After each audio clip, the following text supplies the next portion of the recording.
semana 2 onomásticas confluyen en un sector estratégico que nos ha alimentado durante las 8 semanas, más de 60 días de confinamiento.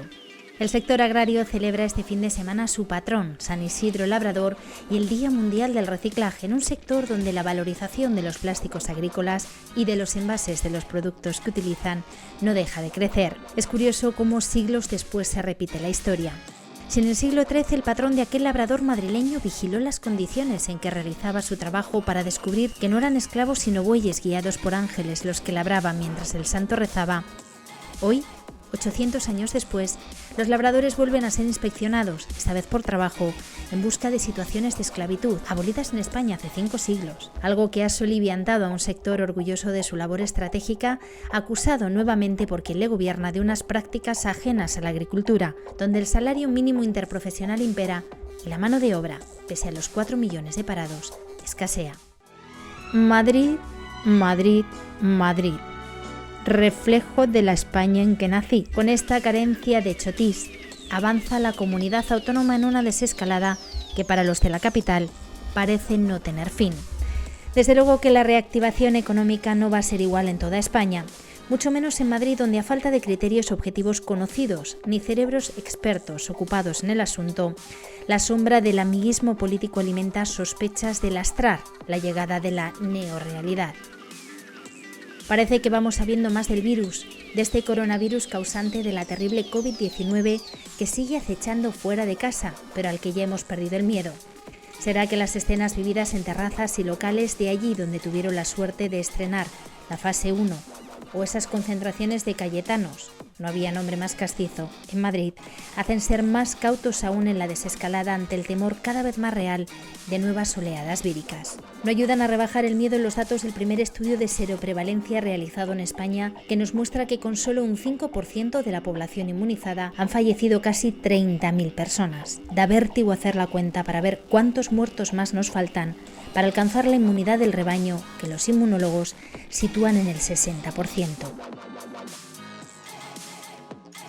No queda más remedio que aprender a vivir con el virus, encerrados en casa indefinidamente, asumiendo la incapacidad de controlar la enfermedad y los contagios, o con un plan de desescalada, objetivo, práctico y eficiente, que nos permita seguir viviendo seguros a salvo del coronavirus, sin privarnos de libertades esenciales y de poder salir a trabajar dignamente a ganarnos la vida. Hay que asumir que las medidas de prevención tienen que ser interiorizadas por toda la sociedad. La difícil distancia de seguridad, la paciencia, los turnos, las mascarillas, la higiene, la desinfección. Hace falta pedagogía del coronavirus, más allá de los aplausos a los sanitarios, porque iniciar la desescalada sin pedagogía ni saber a qué nos enfrentamos es como desescalar la montaña con un arnés, pero sin mosquetones que aseguren la bajada, para que no termine en una tremenda caída. Uno de esos mosquetones es el turismo, que nos guste o no es el primer generador de empleo en nuestro país y nos proporciona el 13% de la riqueza nacional. A falta hoy por hoy ni a medio plazo de otra alternativa de dinamización económica, hay que favorecer con todas las medidas posibles su reapertura. Y quizá imponer una cuarentena a todo aquel que nos visite no sea la mejor de las herramientas, habiendo test de detección de la enfermedad que en pocas horas libera al visitante y que incluso costea él mismo en su paquete vacacional a cambio de nuestro sol, nuestras playas, nuestra cultura y nuestro excelente servicio de calidad. Salvar la temporada estival debe ser un objetivo prioritario para el que ya se preparan las empresas tirando de tecnología y digitalización. Por cierto, que celebramos también el Día Mundial de Internet, que se ha revelado como la gran herramienta de conectividad durante la pandemia y ha evidenciado esa brecha digital de la España vaciada. Y será el turismo de interior, el turismo rural, el primero que traiga las señales de recuperación. Un turismo libre de aglomeraciones, asequible y abierto a la naturaleza. Ese turismo que nos permite redescubrir la España vaciada, que ha despertado con un incremento del 122% de las prerreservas para estas vacaciones en la primera semana de mayo. Mayo, el mes de las flores, el mes de las cosechas de frutas y el mes de las heladas tardías, que son la principal causa de pérdidas en el campo de toda Europa. Unas heladas que con el cambio climático causarán cada vez más pérdidas.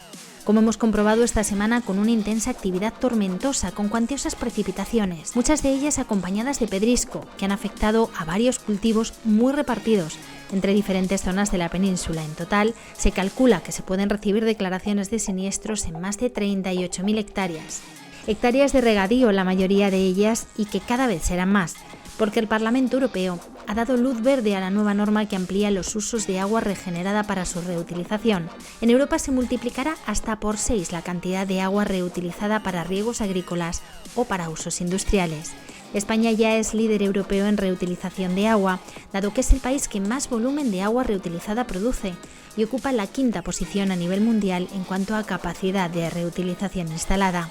El 27% de las más de 2.000 estaciones depuradoras de aguas residuales de nuestro país están preparadas tecnológicamente para ofrecer los tratamientos terciarios que posibilitan la reutilización del agua. Y puestos a reutilizar, en el Día del Reciclaje no podemos obviar cómo el cambio climático y la destrucción de la biodiversidad son claros ejemplos de que el actual modelo de economía lineal está desfasado y que es necesario dar el paso hacia una economía circular con más de 2.100 millones de toneladas de residuos desechados que contaminan y destruyen el medio que nos mantiene con vida.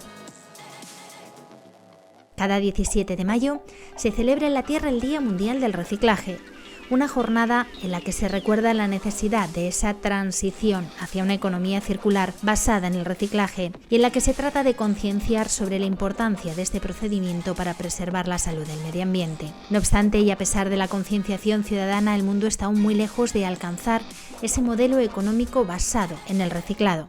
Actualmente solo el 36% de los residuos urbanos que se generan dentro de los países de la OCDE se reciclan. En las regiones europeas esa cifra aumenta hasta el 45%. En cambio, si hablamos de España, nos encontramos muy a la cola. Solo reciclamos el 33,9% de los residuos, una cifra que dista mucho del 55% que exige la Unión Europea para 2025 y de la media europea. Y puestos a reciclar, tendremos que ir pensando también en nuevos usos para las mascarillas y los guantes. No convirtamos la pandemia en un retroceso en la lucha contra los plásticos de un solo uso, ni en una nueva huella que colonice, como los microplásticos, hasta las más altas cumbres del Himalaya.